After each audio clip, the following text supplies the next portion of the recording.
महत्वाची केंद्रीय गृहमंत्री अमित शहा आज अहिल्यानगर जिल्ह्याच्या दौऱ्यावर आहेत।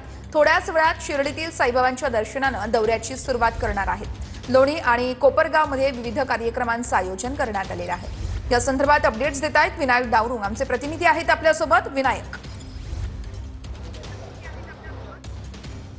बरोबर आहे। केंद्रीय गृहमंत्री अमित शहा जे आहे ते काल रात्रीपासूनच शिर्डीमध्ये दाखल झालेले आपल्याला पाहायला मिळत आहेत। काल छोटीखानी बैठक सुद्धा प्रमुख नेत्यांसोबत झालेली पाहायला मिळते आणि सकाळपासून भरगतचा असा कार्यक्रम जो आहे तो असणार आहे। सध्या मी ज्या ठिकाणी उभा आहे लोणी या ठिकाणी आपण जर पाहिलं तर या ठिकाणी शेतकरी मेळाव्याचं आयोजन जे आहे ते करण्यात आलेलं आहे।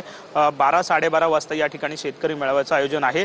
त्याआधी आपण जर पाहिलं तर राधाकृष्ण विखे पाटील यांच्या साखर कारखान्याचं नूतनीकरण शुभारंभ जो आहे तो सोहळा पार पडणार आहे। त्याचप्रमाणे बाळासाहेब विठ्ठलराव विखे पाटील यांच्या पूर्णाकृती पुतळ्याचा अनावरण सोहळा जो आहे तो सुद्धा या ठिकाणी पार पडेल आणि कोपरगाव या ठिकाणी सुद्धा एक शेतकरी मेळावा जो आहे तो अमित शहा यांचा पुढे होणार आहे। त्यामुळे दिवसभराचा हा संपूर्ण कार्यक्रम भरगतचा असणार आहे। काल आपण जर पाहिलं तर काल जी बैठक झाली या बैठकीमध्ये राज्यातल्या ज्या पूरस्थितीमुळे नुकसान झालेल्या शेतकऱ्यांचा संपूर्ण आढावा जो आहे तो घेण्यात आला आणि इतर विकास कामं जी आहेत राज्यातली सुरू आहेत त्या संदर्भातली सुद्धा माहिती जी आहे ती घेण्यात आल्याची माहिती आहे आणि आगामी काळात येणाऱ्या निवडणुका आहेत या संदर्भातली सुद्धा अमित शहाने राज्यातली स्थितीची माहिती जी आहे ती घेतल्याची माहिती मिळते आणि आज दिवसभर आपण जर पाहिलं तर हा संपूर्ण कार्यक्रम जो आहे तो असणार आहे। या संदर्भातले अपडेट्स आपल्याकडून सातत्याने घेऊ। तुर्तास धन्यवाद।